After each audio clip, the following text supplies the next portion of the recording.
오늘 수요 성경 공부에 오신 우리 성도님들을 환영합니다. 이제 날씨가 덥죠. 밤에는 이제 밤 아침으로는 좀 쌀쌀했는데 오늘은 해가 너무 해가지고 오늘 좀 덥습니다. 에어컨을 틀까요? 틀어도 되는데 아직 이제 얼음이 아직 완전히 얼진 않아가지고 오늘 내일에서 아마 주일부터는 저희가 정상적으로 가동이 될 것 같아요. 예. 너무 더우시면 부채질 하셔도 됩니다. 예, 편안하게. 자, 오늘은 그 히브리서 4장 1절부터 5절까지의 말씀을 우리가 이제 좀 살펴보려고 하는데요. 두려워하지 말라가 큰 이제 주제어라고 할 수가 있습니다. 이 출애굽한 이스라엘 백성은 가나안 땅, 이 가나안 땅은 우리 히브리서에서 안식이라고 지금 이제 표현을 하고 있는데요. 출애굽한 이스라엘 백성들에게 안식은 가나안 땅에 들어가는 것입니다. 그 약속을 받았어요. 그런데 출애굽한 이스라엘 백성들은 그 일에 실패하게 되지요. 하나님이 약속하셨고 하나님이 그렇게 하시겠다 말씀하셨음에도 불구하고 출애굽한 이스라엘 백성들은 실패해서 이 광야에서 죽게 됩니다. 그들이 광야에서 하나님을 시험하고 거역했기 때문입니다. 우리가 앞서 살펴본 3장 8절에 보니까 하나님께 시험하고 하나님을 거역했다. 그들은 광야에서 하나님의 놀라운 역사를 보고 경험했지만 항상 마음이 죄의 미혹을 받아서 하나님의 길을 알지 못하였습니다. 광야는 사실은 길이 없는 곳이라고 그랬잖아요, 그죠? 하나님께서 이스라엘 백성들을 광야로 이끄신 것에는 분명한 목적이 있는데 이 길이 없는 곳에 그들을 이끄셨어요. 그것은 무슨 뜻이냐? 이스라엘 백성, 하나님을 믿는 백성에게 길은 하나님이라는 거예요. 하나님께서 친히 그들을 이끌어 가시기 때문에 그들은 언제나 하나님을 바라보고 하나님을 따라야 하는 것입니다. 그래서 이스라엘 백성들은 광야에서 불기둥과 구름기둥으로 그들이 인도함을 받았잖아요. 하나님이 친히 그들의 길이 되시는 거예요. 그래서 우리 성경에서 이 도라는 말이 우리 이제 성경에서 도라고 이제 길도자 하나님의 도 이렇게 이제 표현하는데 이 도가 길이에요, 길. 그래서 하나님의 백성은 하나님의 길로 행해야 된다. 그 하나님의 길로 행하는 게 뭐냐? 하나님의 인도하심을 받는 거예요. 길이 없는 광야에 하나님께서 이스라엘 백성들을 이끄신 것은 하나님 자신이 길이 되신다는 것을 그들에게 알려주시고 하나님의 인도함을 받아야 된다는 것을 보여주시는 것이죠. 나중에 하나님께서 보내신 독생자 예수님은 자신을 가리켜 내가 곧 길이요, 그죠? 진리요, 생명이니 이렇게 말씀하시죠. 예수님 자신이 길이 되신다. 그래서 이스라엘 백성들이 광야에서 가나안 땅 안식에 들어가기 위해서는 길 대신 하나님을 따라야 되는데 이 죄의 유혹을 받아서 그 길을 잃어버린 것이죠. 하나님의 길을 찾지 않고 자기 길로 나아가게 된 것입니다. 하나님은 그런 이스라엘 백성에게 노하셨고 확 분노하셨어요. 분노하셔가지고 그들은 내 안식에 들어오지 못하리라 이렇게 맹세하셨습니다. 하나님이 맹세하셨다는 것은 그 일이 반드시 되는 것인데 그래서 이스라엘 백성들 출애굽한 그래서 애굽에서 성인으로서 나온 사람들은 한 명도 가나안 땅에 들어가지 못하게 됐죠. 자, 여기서 안식은 가나안 땅을 뜻합니다. 히브리서 기자는 출애굽한 이스라엘 백성의 실패를 오늘 우리가 거듭해서는 안 된다 이렇게 말을 하는 것입니다. 그래서 히브리서가 설교라고 말씀을 드렸어요. 설교를 지금 히브리서 저자가 지금 설교 말씀을 하고 있는데 출애굽한 이스라엘 백성들이 하나님의 안식에 들어가지 못했다, 가나안 땅에 들어가지 못했다 이것을 설명하는 이유는 그냥 성경 지식을 너희가 좀 가져라, 과거에 너희 조상이 이랬다 이렇게 말하려는 게 아니라 그들처럼 오늘을 살아가는 너희는 그들처럼 되어서는 안 된다 이 말을 하고 싶은 거죠. 그죠? 그래서 출애굽한 이스라엘 백성들이 하나님의 약속을 받고 하나님의 인도하심을 받았음에도 불구하고 그들이 실패했는데 너희는 그래서는 안 된다 지금 이렇게 말을 하는 겁니다. 자, 그러기 위해서는 죄의 유혹으로 마음이 단단해지지 않도록 서로 권면해라. 그래서 3장 13절 서로 권면해야 된다 이렇게 명령하죠. 그리고 시작할 때 확신한 것을 끝까지 견고히 잡아야지 그리스도와 함께 참여한 자가 될 수 있다. 3장 14절에서 그렇게 말하고 있습니다. 자, 여기서 처음부터 끝까지 견고히 잡을 것은 복음이에요. 복음, 하나님의 말씀, 복음인데 이 복음을 끝까지 붙잡고 순종해야지 그리스도께서 들어가신 안식, 이제 오늘 우리에게는 이 안식은 더 이상 가나안 땅 아니죠. 우리가 가나안 땅에 들어갈 그건 아니에요, 그죠? 어디에 들어가야 됩니까? 하나님 나라에 들어가야 되겠죠, 그죠? 그래서 하나님 나라에 참여할 수가 있습니다. 자, 오늘 본문에서 히브리서 기자는 다시 한번 이 사실을 강조합니다. 그래서 안식에 이르지 못할 자가 없도록 두려워하라. 이게 오늘 우리가 읽은 본문의 핵심 주제라고 할 수가 있습니다. 자, 그러면 우리 차근차근 살펴보도록 하겠습니다. 먼저 4장 1절 말씀입니다. 우리 같이 한번 읽어보겠습니다. 시작. 그러므로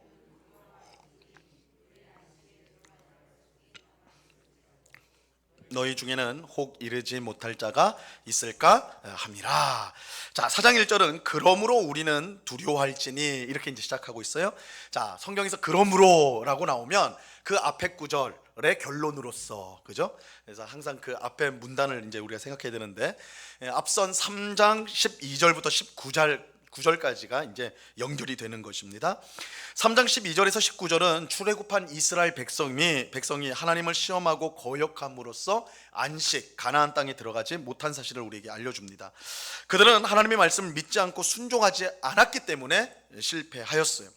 자, 히브리서 기자는 이런 사실과 관련해서 우리가 무엇보다 두려워해야 된다. 우리가 두려워해야 됩니다. 이렇게 말하고 있어요. 우리는 두려워해야 됩니다. 우리는 두려워합니다. 왜냐하면 우리도 출애굽한 이스라엘 백성처럼 하면, 그들처럼 똑같이 행동하면 그들이 맞았던 그런 비참한 최후를 우리 또한 맞을 수 있기 때문입니다. 우리도 그럴 수 있습니다. 이렇게 말하는 거예요.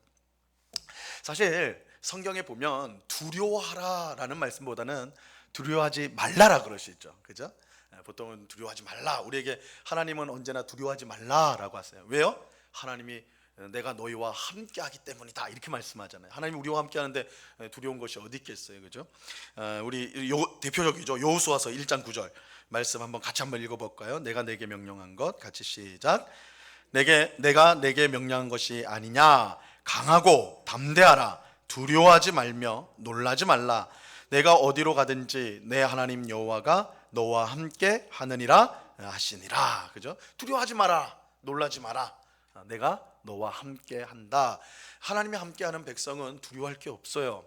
하나님께서 언제나 우리 앞서 행하시고 우리의 모든 문제를 하나님 해결해 주시고 우리를 가장 복된 길로 인도하여 주시기 때문에 사실 하나님이 함께 하시는 백성은 두려워할 것이 없습니다. 그래서 성경은 항상 우리에게 두려워하지 말라 그렇게 하세요. 디모데후서 1장 7절에 보면 하나님이 우리에게 주시는 마음은 두려워하는 마음이 아니니, 그죠? 두려워하지 말라. 우리가 두려운 마음은 하나님이 주신 마음이 아니다 이렇게 말해요. 그래서 하나님 백성인 우리는 언제나 두려워하지 말고 담대해야 돼요. 하나님 백성은 담대해요. 하나님이 함께 하시기 때문에. 하지만 하나님의 백성이 두려워해야 될 일이 있어요. 그러니까 우리가 두려워해서는 안 되는데, 세상에 대해서는 두려워해서는 안 되는데 그럼에도 불구하고 두려워해야 될 일이 있어요. 그것은 죄의 유혹으로 마음이 돌처럼 단단해지는 것, 이건 두려워해야 돼요. 그러니까 우리가 외부적인 것들, 우리가 직면하는 어려움들 앞에서 우리는 얼마든지 담대해야 돼요. 하나님께서 우리와 함께 하시기 때문에. 그러나 우리 스스로가 죄의 유혹을 받아서 우리의 마음이 돌처럼 단단해지는 것, 이것은 우리가 두려워해야 되는, 그런 일이 일어나는 것에 대해서 두려워해야 돼요. 마음이 돌처럼 굳어지면 하나님의 말씀을 믿지 않고 순종하지 않게 되기 때문입니다. 그래서 죄를 지으면 한 번에 우리의 마음이 돌처럼 탁 굳어지는 게 아니죠, 그렇죠? 이 죄의 유혹이 반복될 때, 그것이 이제 우리들이 다 경험하는 거거든요. 처음에 어떤 죄를 딱 졌을 때는 너무 막 가슴도 두근두근거리고 내가 절대 이러면 안 되지 그러면서 회개도 하고 막 그래요. 근데 또 얼마 지나지 않아서 그 유혹에 넘어져요. 그럼 그때는 이전보다 좀 덜하죠. 똑같은 일을 했어도 이거 잘못이라고 생각을 해도 그 마음의 찔림이나 그런 것이 덜해져요. 단단해지는 거예요, 조금씩. 그래서 자기 합리화를 대고 뭐 어쩔 수 없지, 뭐 딴 사람은 나보다 더 큰 죄 짓지 않나, 뭐 이 정도 가지고 이렇게 되지 않습니까? 그게 마음이 단단해지는 거거든요. 그냥 죄의 유혹으로 점점 더 마음이 돌처럼 단단해져요. 마음이 단단해지면 말씀이 들어가질 않아요. 말씀이 우리 가운데 역사할 수가 없어요. 그러니까 말씀에 순종하지 않게 되는 것입니다.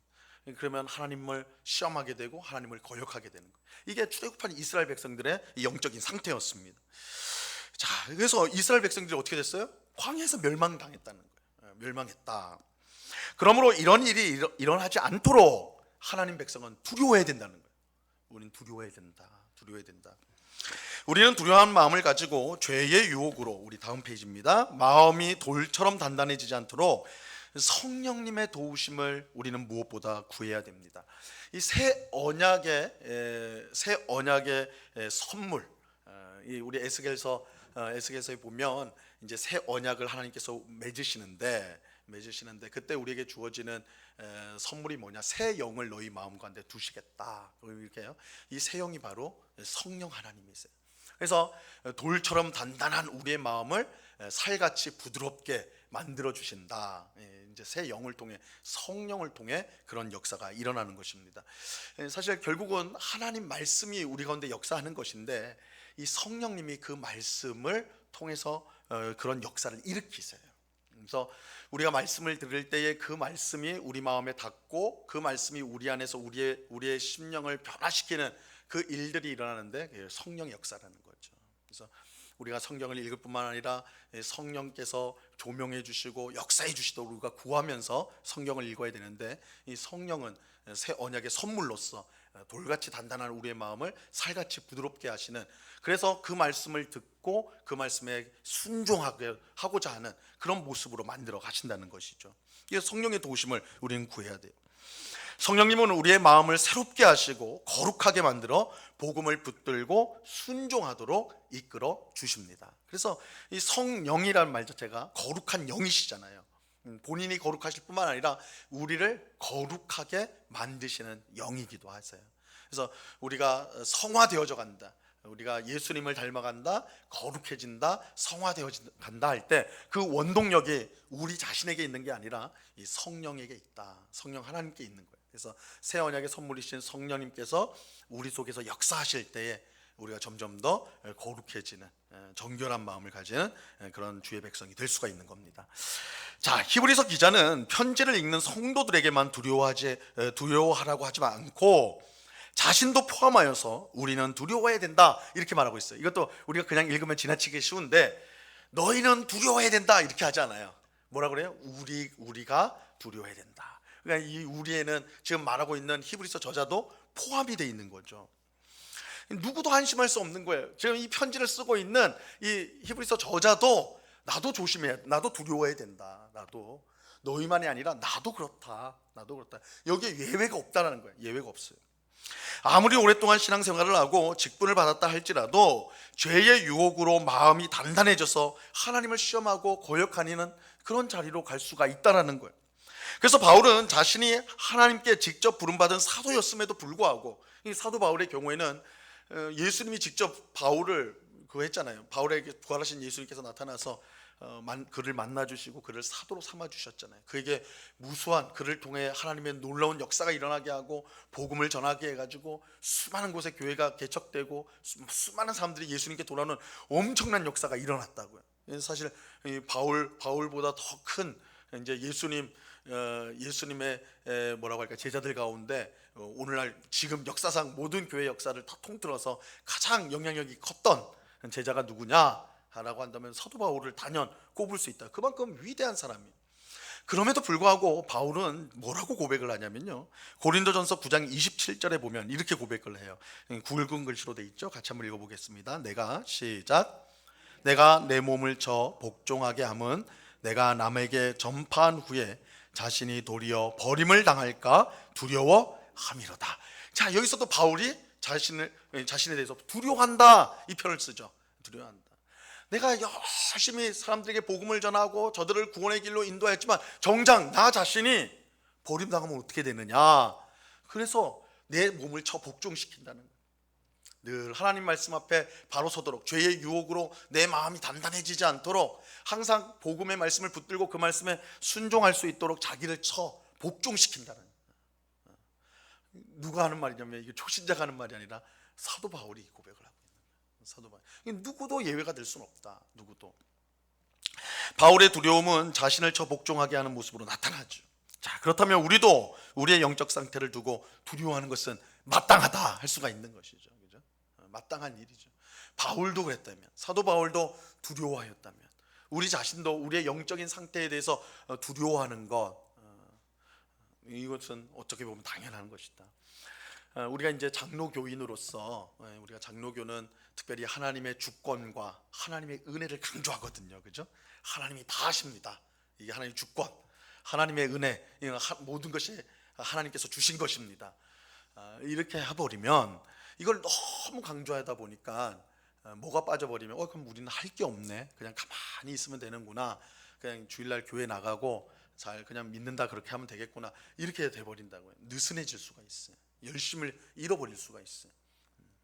근데 그런 우리들에게 이 바울과 오늘 히브리서 말씀은 이 경각심을 주죠. 두려워해야 된다.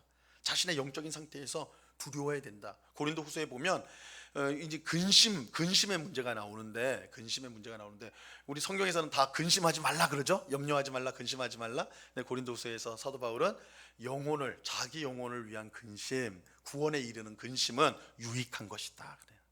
자신의 영혼에 대해서 정말 하나님 앞에 내가 지금 바로 서 있는가? 내가 내 마음이 죄로 인해 죄의 유혹을 방치하고 그것을 용납함으로 내 마음이 지금 단단해지고 있지 않는가? 강팍해지고 있지 않는가?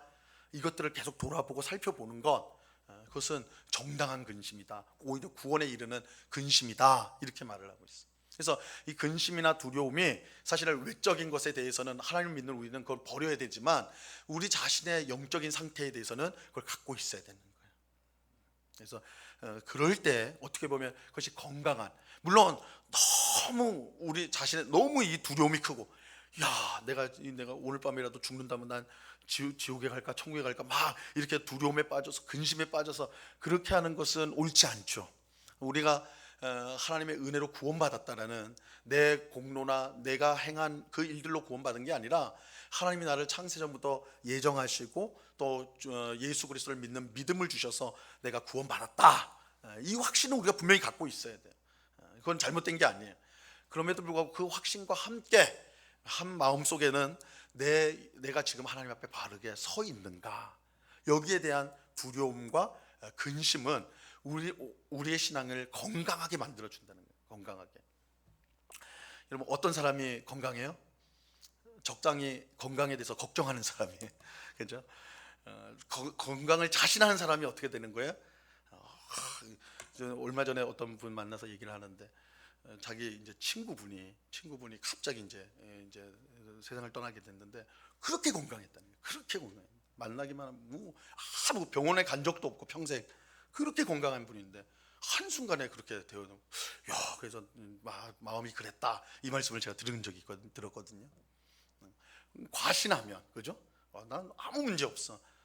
과신하면 그것이 자신에게 큰 문제가 있음에도 불구하고 과신함으로 그것을 무시해서 망하게 되는 그런 모습이 될 수도 있다는 것이죠. 그래서 이게 이제 사실은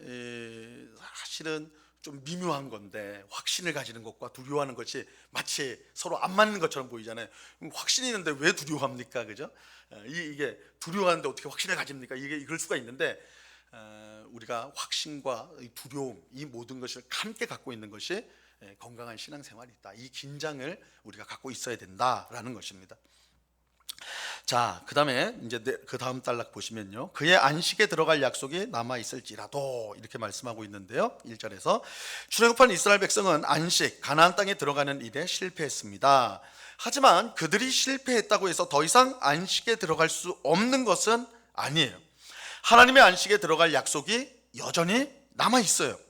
여기서 안식은 1차적으로 출애굽한 이스라엘 백성에게는 가나안 땅이었습니다. 그런데 오늘 우리에게는 하나님 나라죠. 하나님 나라. 그런데 안식은 단지 이 장소와만 연결되는 건 아니에요. 출애굽 이스라엘 백성들은 가나안 땅, 우리는 하나님의 나라. 이러니까 안식이라는 것은 가나안 땅에 들어가서 하나님 나라 안에 들어가서 누리는 거구나. 어떤 장소에 가야지만, 어떤 특정한 장소에 들어가야지만 우리가 안식을 얻는 것이구나, 이렇게 생각하기 쉬운데, 물론 그것도 맞아요. 우리가 하나님 나라에 들어가야지 안식을 얻는 거니까.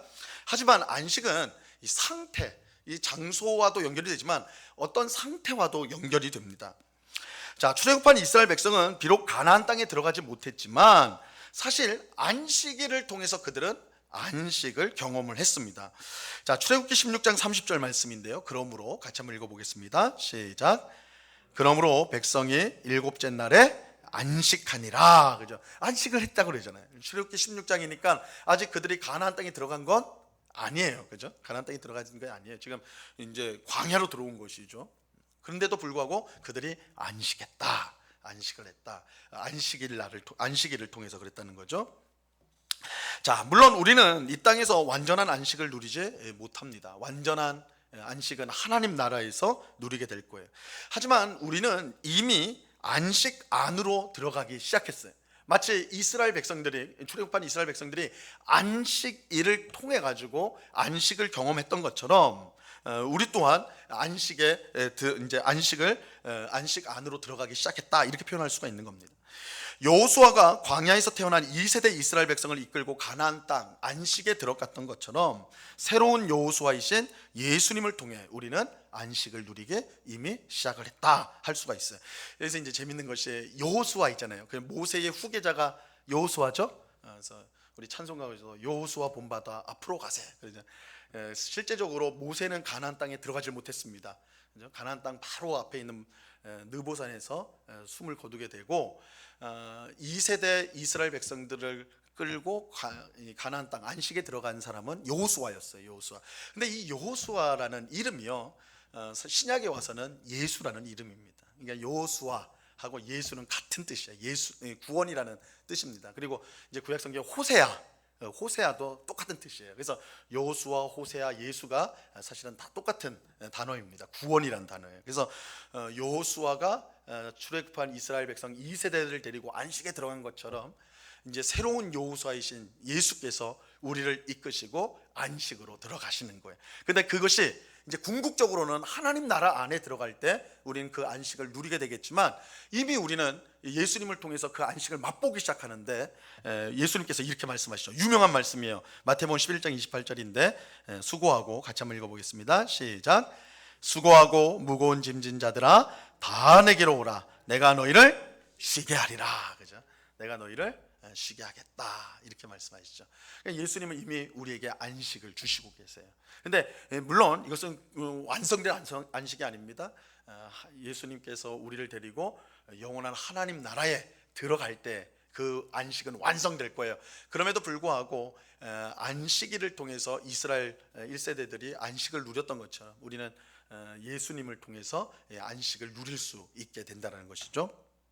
자, 밑에 1절 이제 제일 하반절에 보면 너희 중에는 혹 이르지 못할 자가 있을까 함이라, 이렇게 말하고 있습니다. 우리에게 안식에 들어갈 약속이 남아 있습니다. 그렇기 때문에 우리는 두려워해야 돼요. 왜냐면 두려워해야지 들어갈 테니까. 출애굽한 이스라엘 백성들이 실패한 이유는 그들은 자만했어요. 그들은 자신의 영적인 자신들이 죄의 유혹으로 말미암아 마음이 돌처럼 단단해지는 것을 간과했어요. 그러니까 하나님을 시험하고 하나님을 거역해서 결국 망하게 되었단 말이에요. 그들에게 두려움이 없었어요. 하나님에 대한 두려움이 있었다면 그러지 않았겠죠. 그래서 히브리서 기자는 두려워해라 이렇게 말하는 겁니다. 우리 중에 혹 이르지 못할 자가 있을 수 있기 때문이에요. 그러니까 이렇게 이제 말하면 또 무서운 거예요, 그죠? 우리는 다 여기 자리에 있는 우리는 다 구원받은 백성인데 혹 이르지 못할 자가 있다, 혹 천국에 못 들어갈 자가 있다 이러면 혹 나 아닌가 막 이런 것들이, 그죠? 마음속에 막 그렇게 하잖아요. 이거 막 또 어떤 좀 나쁜 그 이제 설교자들은 이걸 이용하죠, 무섭게. 그래서 여기 있는 사람들이 다 구원받은 거 아니다 이러면 이제 막 두려워지는 거예요. 그렇게 만들기도 하는데, 우리가 이제 히브리서 특징을 계속 좀 말씀을 드립니다. 히브리서는 설교예요, 설교. 그렇기 때문에 엄밀하게 교리적으로 말하고 있지 않다라는 것을 어느 정도는 생각을 하셔야 돼요. 그러니까 이게 어떤 점에서 부딪히는 겁니까? 우리가 늘 배운 게 뭐예요? 우리 성도의 견인 교리를 배웠죠. 그게 뭐예요? 한번 하나님께서 예정하셔서 택하신, 구원하기로 택한 사람, 택자라고 그러죠. 택함을 받은 사람은 하나님께서 끝까지 지켜주신다고 그랬잖아요, 그죠? 한번 택함을 받은 사람은 구원에 실패하지 않는다, 이렇게 했지 않습니까? 그런데 히브리서 보면 그게 아닌 것처럼 많이 보여요. 지금 말씀도 그렇잖아요, 그죠? 지금 말씀도 혹 너희 중에, 여기서 너희 중은 세상 사람들 말하는 거 아니거든요. 이 편지를 받는 사람들 기독교인들이에요. 교회에 보낸 편지예요. 근데 교회 보낸 편지 중에 너희 중에 혹시 못 잃을 자가 있을지 모른다, 이렇게 하니까 이거 굉장히 이제 무서운 것이죠. 근데 우리가 이제 이 히브리서가 설교라는 특징을 잘 생각하셔야 되는데, 결국 설교라는 것은 우리의 마음에 하나님의 말씀을 잘 받아들이고 경각심을 가지고 그 말씀을 받아들이고 순종할 수 있도록 하기 위해서 어떤 좀 강한 표현들이 나올 수 있게 되는 것이죠. 이제 우리가 그렇게 이제 이것을 좀 생각하면 될 것 같아요. 하여튼 그런 긴장이 분명히 있습니다. 그런 긴장들을 그러니까 우리가 신앙생활을 할 때 그런 긴장이 분명히 있어야 돼요. 한편으로는 우리가 하나님의 은혜와 하나님의 주권, 선택을, 예정을 우리가 확신하면서, 다른 한편에는 마치 그런 것이 없는 것처럼 내가 하나님 앞에 두려워함으로, 떨림으로 그렇게 신앙생활하는 것, 이 두 가지가 같이 가야 돼요. 굉장히 역설적인 것 같지만 이 둘이 함께 갈 때 건강한 신앙생활을 할 수가 있는 거예요. 그래서 우리가 이러잖아요.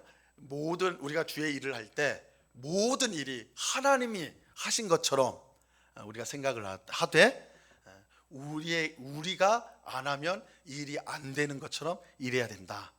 모든 것을 하나님이 다 하시지만 우리가 안 하면 안 되는 것처럼 일을 해야 된다. 이게 서로 부딪히는 말이잖아요, 그죠? 하나님이 다 하시는데 내가 할 일이 뭐 있어요? 내가 다 하는데 하나님 할 일이 뭐 있어요? 근데 이 역설적인 것이 같이 붙어 있어야 돼요. 모든 건 하나님이 다 하세요. 그래서 우리가 무엇을 하든 하나님께 영광을 돌려야 돼요. 그런데 그 가운데서는 내가 정말 나의 모든 것을 드려야 하는 그 헌신이 있어야 된다. 하나님이 그 일을 통해서 자신의 일을 이루어 가세요. 이 두 가지가 모순되지 않고 함께 간다. 그래서 한편으로 확신을 갖고 한편으로는 두려움을 갖고 신앙생활하는 것, 이 긴장이 우리 속에 있어야 된다는 것입니다. 자, 4장 2절로 가겠습니다. 4장 2절 같이 읽습니다. 시작. 그들과 같이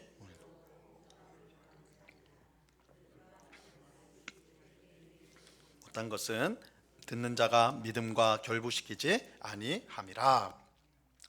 자, 출애굽한 이스라엘 백성이 안식일에 들어가지 못한 것은 그들이 우리처럼 복음을 듣지 못했기 때문이 아니에요. 그들은 똑같이 하나님의 말씀, 복음을 들었어요. 하나님은 아브라함과 이삭과 야곱과 같은 이스라엘의 조상들에게 이미 가나안 땅을 주시겠다 맹세하셨어요. 그들에게 내가 가나안 땅을 주겠다. 아브라함에게는 아주 구체적으로 너희가 이방 민족에게 가서 애굽에 가가지고 400년 동안 종살이한 후에 반드시 이 땅으로 돌아오게 하겠다, 이 약속을 선조들에게 다 주셨단 말이에요. 또 출애굽한 이스라엘 백성을 이끌었던 모세에게도 가나안 땅으로 인도하시겠다, 너가 이스라엘 민족을 데리고 가나안 땅으로 가겠다 말씀을 하셨어요. 출애굽기 3장 8절에서 하나님이 모세를 처음 부르실 때 그 약속을 주셨습니다. 하지만 그들에게 하나님의 말씀, 복음은 유익하지 못했어요. 그들이 믿음으로 말씀을 받아들이지 않았기 때문에 그래요. 말씀을 들었어요. 그런데 믿음으로 그 말씀을 받아들이지 않았고, 받아들이지 않으니까 순종하지 않았던 거예요. 이게 이제 그래서 하나님의 말씀, 복음이 그들에게 유익이 안 되는 거예요. 유익이 안 됐다. 자, 이것은 가데스 바네아에서 있었던 사건에서 이제 분명하게 드러나는데, 민수기 13장과 14장에 있는 이제 내용입니다. 이 가데스 바네아는 그 가나안 땅의 남쪽, 그래서 시내산을 떠나 가지고 이제 가나안 땅으로 가려고 바로 이제 직전까지 간 곳이 가데스 바네아예요. 그러니까 사실 거기서 바로 그냥 들어갔으면 광야 40년은 없는 거예요, 사실은. 그런데 이 가데스 바네아에 딱 이제 도착해서 이제 딱 넘어가면 바로 가나안 땅이란 말이에요. 그 경계 지역입니다. 가데스 바네아가 이 가나안 땅으로 들어가야 되는데 이제 정탐꾼을 보내요. 정탐꾼. 그래서 12지파에서 한 지파당 한 명씩 이제 스파이 할 사람들을 12명을 뽑아가지고 그들을 보냅니다. 40일 동안 그들이 이스라엘 가나안 땅을 남쪽부터 북쪽까지 쫙 둘러봐요. 이 40일이 의미가 있죠. 왜냐하면 그 하루당 1년씩 해가지고 이스라엘이 광야 40년을 하는 거거든요. 그래서 40일 동안 이렇게 돌아보고 이제 돌아왔는데 12명이 이제 보고를 할 거 아니에요, 그죠? 이스라엘 백성 앞에서 보고를 합니다. 그런데 맨 처음 보고는 이건 거예요. 정말 우리가 가봤더니, 가나안 땅에 가봤더니 진짜 우리 선조들에게 약속하신 말씀처럼 젖과 꿀이 흐르는 땅입니다. 정말 좋은 땅입니다. 이렇게 말을 했어요. 젖과 꿀이 흐르는 땅입니다. 그래서 그곳에 있는 과일들도 가져와 가지고 보여주고 막 그랬어요. 너무너무. 그러면 이제 거기서 딱 끝났으면 굉장히 은혜로웠을 텐데 그럼 들어갑시다 해가지고 그러면 됐을 텐데, 그런데 이 12명 중에 10명, 그러니까 대다수죠.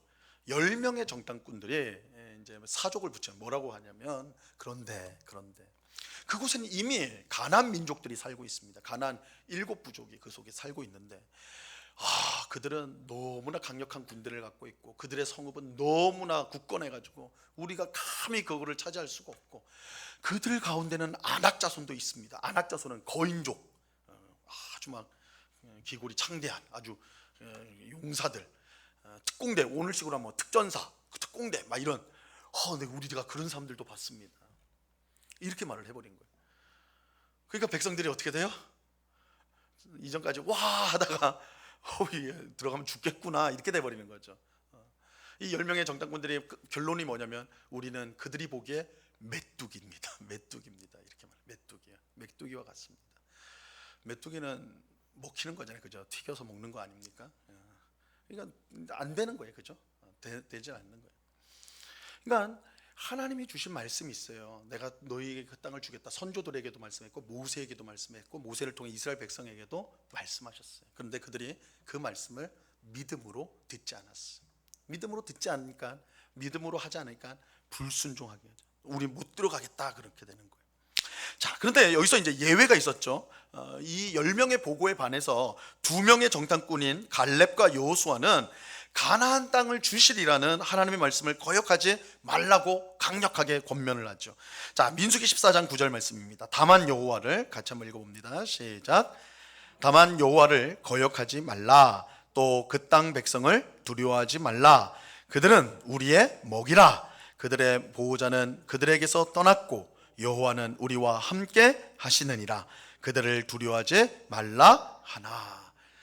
이 얼마나 차이가 큽니까, 그죠? 여호수아와 갈렙은 가나안 민족들을 뭐라고 그래요? 우리의 먹이다. 우리 이전 개혁판에서는 밥이다 그랬는데, 이 밥이 더 표현이 더 좋은 것 같아요, 그죠? 우리의 밥이다. 들어가서 먹자 이렇게 돼버리는 거잖아요. 근데 갈렙과 여호수아가 나머지 10명의 정탐꾼이 봤던 그런 강력한 군대들, 견고한 성읍들, 아낙 자손들 못 봤을까요? 봤을 거란 말이에요. 그런데도 왜 어떻게 이렇게 말을 합니까? 그들은 하나님의 말씀을 믿음으로 받은 거예요. 이 땅을 내가 주겠다. 우리 선조들에게 하셨고 모세를 통해 주셨고 또 오늘 우리들에게 주시는 그 말씀을 이들이 믿음으로 받아들인 거예요. 하나님이 주시겠다고 그랬다. 하나님이 우리와 함께 하시겠다고 그랬다. 그러면 우리는 그걸 믿음으로 나아가면 된다. 두 사람이 그렇게 말을 한 것입니다. 자, 그래서 그러나 이제 백성들은 갈렙과 여호수아가 아닌 이 10명의 정탐꾼을 말을 듣게 되죠. 그래서 결론적으로 오늘 말씀에 뭐라고 하냐면, 그들에게 하나님의 말씀은 유익하지 못했는데, 유익이 안 됐어요. 이는 그 말씀을 믿음으로 받아들였던 자들, 여호수아와 갈렙, 그죠? 그들과 연합되지 못했기 때문이다. 그들과 연합하지 못했어요. 오히려 불신앙의 10명의 정탐꾼들과 연합이 돼버렸어요. 이들이 망한 이유예요. 만약 이스라엘 백성들이 여호수아와 갈렙, 하나님의 말씀을 믿음으로 받아들였던 그 사람들과 연합됐더라면, 그들과 함께 하였더라면, 그들은 바로 올라가서 가나안 땅을 정복하고 차지하였을 거란 말이에요. 바로 안식에 들어갔을 거예요. 그러나 그들은 믿음으로 말씀을 받아들이지 않는 자들과 오히려 연합이 된 것이죠.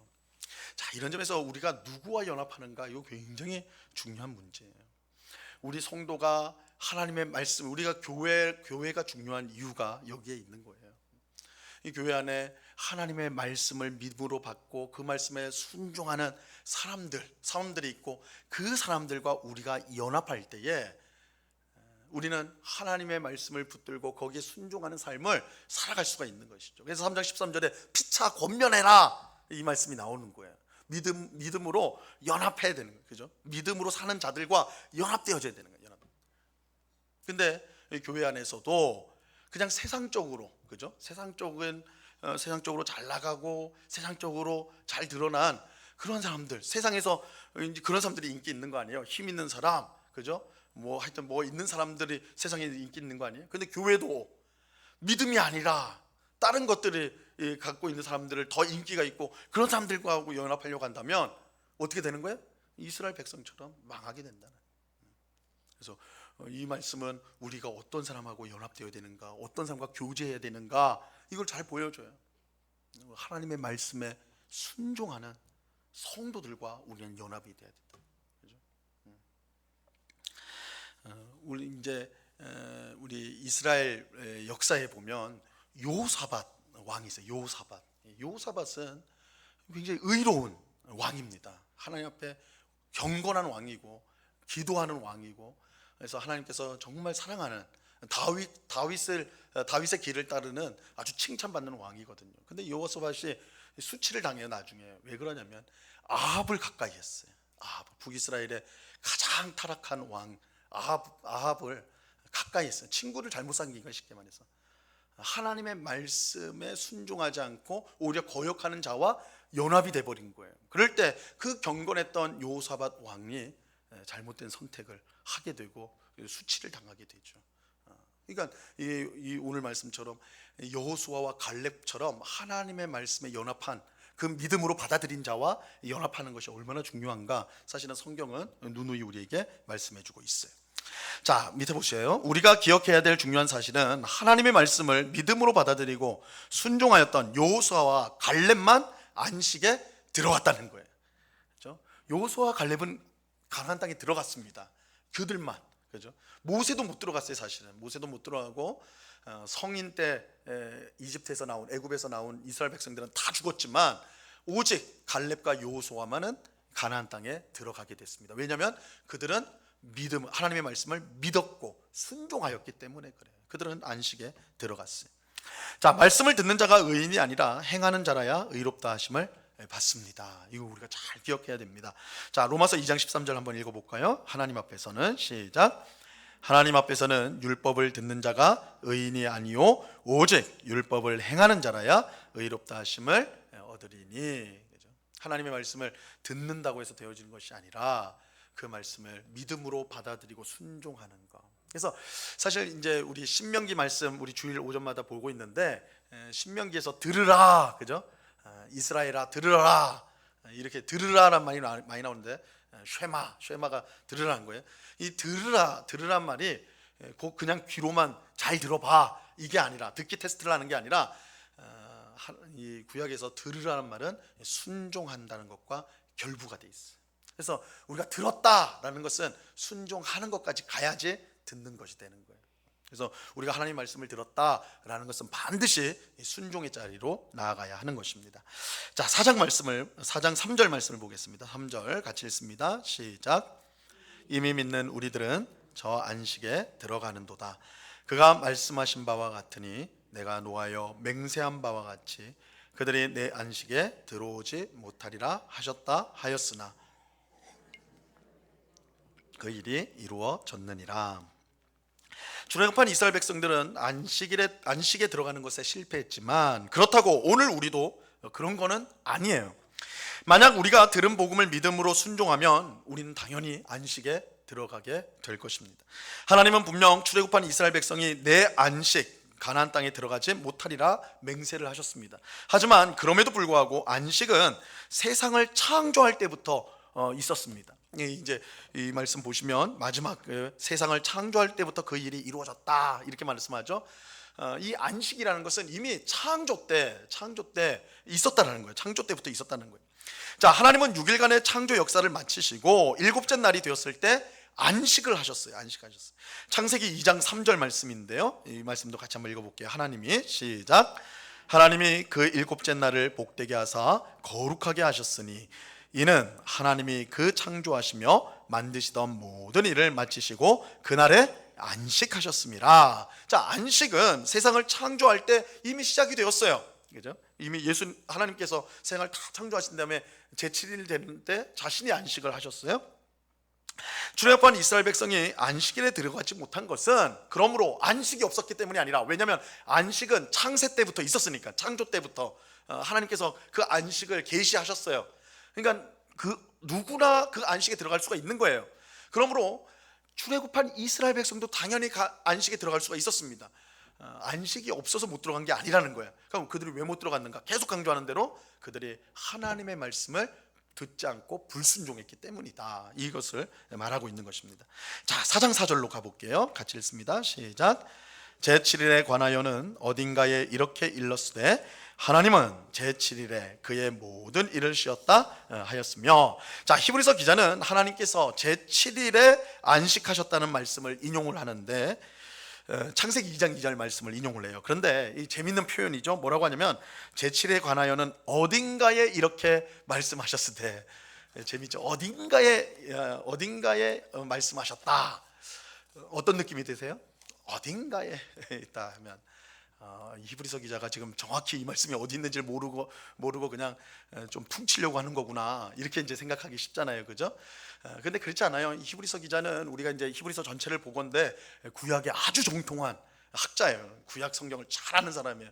근데 이 말씀이, 인용한 말씀이 창세기 2장 2절이거든요. 그러니까 뭐 성경 중간에 있는 어려운 말씀도 아니고 성경 가장 유명한 창조 이야기에 나오는 장절이란 말이에요. 그걸 모를 리는 없습니다. 모를 리가 없어요. 아마 모세가 창세기에서 썼다 이렇게 분명히 말할 수 있었을 텐데 그걸 잘 알고 있었을 거예요. 그럼에도 불구하고 어딘가에서 말씀하셨다 이렇게 말하는 이유는 이 모세가 이제 우리는 모세가 이 창세기를 썼다고 이제 우리는 그렇게 믿고 있는데, 창세기, 출애굽기, 레위기, 민수기, 신명기까지 이 5권, 이걸 토라라고 그래요. 율법서라고 그러고 토라라고 하고, 모세가 이것을 기록했다라고 우리는 믿고 있는데, 이 히브리서의 기자의 관심은 이게 모세가 썼는지 이게 창세기인지 거기가 있는 게 아니라, 그걸 몰라서가 아니라, 거기에 있는 것이 아니라 이 성경의 말씀은 하나님의 말씀이다 라는 거에 초점이 가 있는 거예요. 그래서 그걸 굳이 드러내지 않는 거예요. 왜냐하면 이거 하나님 말씀이다. 모세가 했다 이러면 모세에 주목할 수 있는데, 아니야, 그 모세가 중요한 게 아니야, 창세기가 중요한 게 아니야, 하나님이 말씀하신 거야. 하나님 말씀하신 거야. 이것을 강조하기 위해서 그런 거예요. 자, 히브리서 기자는 창세기 2장 2절을 인용을 하는데요. 하나님이 그가 하시던 일을 일곱째 날에 마치시니 그가 하시던 모든 일을 그치고 일곱째 날에 안식하니라. 자, 하나님이 모든 일을 그치고 안식하셨다는 말씀은 하나님께서 그때부터 아무 일을 안 하셨다라는 뜻이 아닙니다. 그러니까 요즘 젊은이들 유행하는 게 파이어족이라고 그래요. 파이어족. 한 30대 정도, 30대 중후반 돼가지고 직장을 때려치우는 게 소망이래요. 그냥 때려치우는 게 아니라 뭐 몇십억을 모아서, 목표를 한 30억, 뭐 몇십억을 모아가지고 직장 때려치우고 그냥 자기가 하고 싶은 대로 사는 거, 그런 은퇴 생활을 일찍 하고 싶다는 거죠. 그걸 파이어족이라고 부른대요. 파이어 가면 자르다는 뜻이잖아요. 자기가 그러니까 회사 안 다니고 자기가 살고 싶다 이겁니다, 그죠? 하나님도 그러면 창조 열심히 6일 동안 창조하신 다음에, 야, 나도 파이어족이야, 이제 나 아무것도 안 해, 나 쉴 거야, 이런 의미는 아니에요. 그래서 이제 모든 일을 마치고 쉬셨다라는 것은 이 창조의 사역을 마쳤다라는 것이죠. 하나님이 창조의 사역을 마쳤다고 했을 때 그것이 자신의 일 전체가 멈춰진 건 절대 아니죠. 왜냐하면 하나님은 창조한 세상을 지금도 보존하시고 섭리하시고 이끌어 가시고 있기 때문에 그래요. 그래서 하나님은 사실은 지금도 일하세요. 예수님이 그렇게 말씀하셨죠. 요한복음 5장 17절에 보면 이렇게 말씀합니다. 예수께서, 우리 같이 한번 읽어봅니다. 시작. 예수께서 그들에게 이르시되 내 아버지께서 이제까지 일하시니 나도 일한다 하시매. 그죠?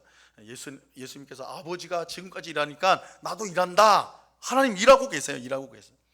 지금도 예수 그리스도를 통하여 우리를 구원하세요. 또 우리를 지키시고 보호하시고 영원한 천국으로 우리를 인도하시는 일을 하세요. 네, 하십니다. 자, 하나님은 창조한 세상을 여전히 다스리고 보존하십니다. 하지만 분명한 사실은 하나님께서 창조 역사를 마치시고 안식하셨다는 것이고, 그 안식은 계속되고 있다는 거예요. 그러므로 어느 시대의 사람도 안식에서 제외가 되지 않습니다. 이 안식이 창조 때부터 하나님이 안식을 열으셨기 때문에 모든 시대의 사람들은 안식에 들어갈 기회가 있는 거예요. 약속이 있는 거란 말이에요. 자, 그러면 이제 마지막 절 보겠습니다. 4장 5절 같이 읽습니다. 시작. 또 다시 거기에 그들이 내 안식에 들어오지 못하리라 하였으니. 자, 하나님의 안식은 창조 역사를 마치신 후부터 지금까지 계속 열려 있어요. 하지만 출애굽한 이스라엘 백성은 실패하지 않았는가? 그들이 실패했단 말이에요. 하지만 다시 말씀드리지만 이 히브리서 기자도 이 말씀을 지금 계속 반복하고 있는 거예요. 다시 말하지만 그들이 실패한 이유는 안식이 닫혔기 때문이 아니에요. 안식이 없기 때문이 아니에요. 그들이 하나님의 말씀을 믿지 않고 거역했기 때문에 그래요. 창조 때부터 안식은 항상 열려 있었습니다. 그러므로 오늘 우리에게도 안식은 열려 있습니다. 우리는 안식에 들어가기를 힘써야 돼. 우리가 이제 그건 다음 시간에 우리가 이제 보게 될 겁니다. 이 주제가 나와요. 우리는 안식에 들어가기를 힘써야 된다. 자, 그러기 위해 우리는 무엇보다 출애굽한 이스라엘 백성의 실패를 거울 삼아야 합니다. 우리도 그들처럼 될 것을 두려워해야 돼. 두려워할 줄 알아야 돼. 우리는 하나님의 말씀, 복음을 듣고 믿음으로 순종해야 합니다. 죄의 유혹 속에 돌처럼 마음이 단단해지지 않도록 새 언약의 선물이신 성령님을 의지해야 됩니다. 처음부터 확신한 이 복음을 끝까지 붙들고 순종해야 되는 것입니다. 그럴 때 우리는 출애굽한 이스라엘 백성처럼 실패하지 않고 예수님을 따라 영원한 안식에 들어가게 될 것입니다. 자, 그렇다면 이제 우리에게 남는 질문이 이거예요. 우리는 지금 안식에 들어가기 위해 힘쓰고 있는가? 안식에 들어가기 위해 힘쓰고 있는가? 이 말이 뭐예요? 다시 돌리면 하나님의 말씀, 복음을 우리가 믿음으로 받고 순종하고 있는가?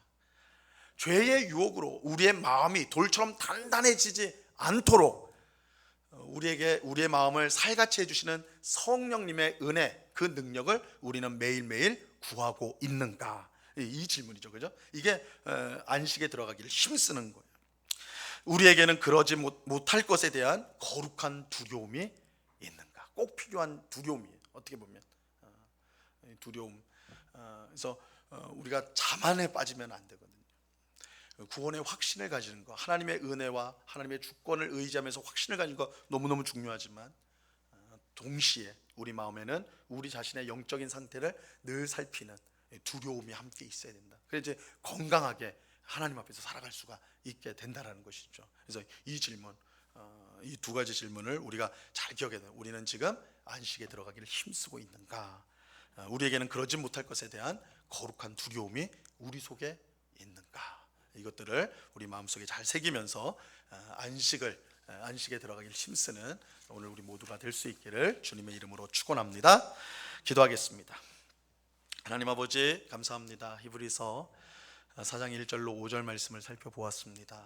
히브리서 기자는 오늘 우리에게 출애굽한 이스라엘 백성들이 하나님의 말씀을 믿음으로 순종하지 않음으로 말미암아 광야에서 다 실패한 것, 그들이 죄의 유혹으로 돌같이 단단한 마음이 되어서 하나님을 시험하고 반역하여 실패하였던 그 사실을 기억하며 우리는 마땅히 두려워해야 된다. 우리 또한 그들의 뒤를 따를 수 있음을 알고 두려워해야 된다라고 말씀합니다. 아버지 하나님, 우리는 정말로 안식에 하나님 나라에 들어가기를 힘쓰고 있는지 우리 자신을 늘 점검하는 저희들 되게 하여 주옵소서. 또한 우리가 정말로 주의 말씀으로 또한 주의 성령을 힘입어서 늘 새롭게 되어질 수 있도록 힘쓰는 주의 백성들이 되도록 주님 주장하여 주시옵소서. 그래서 우리 속에 구원에 대한 확신뿐만 아니라 우리의 영혼의 상태에 대한 거룩한 두려움을 가짐으로 건강하게 주 앞에서 그 믿음이 아름답게 성장하는 우리 모두가 되도록 주님 주장하여 주옵소서. 감사하며 예수 그리스도 이름으로 기도드리옵나이다. 아멘.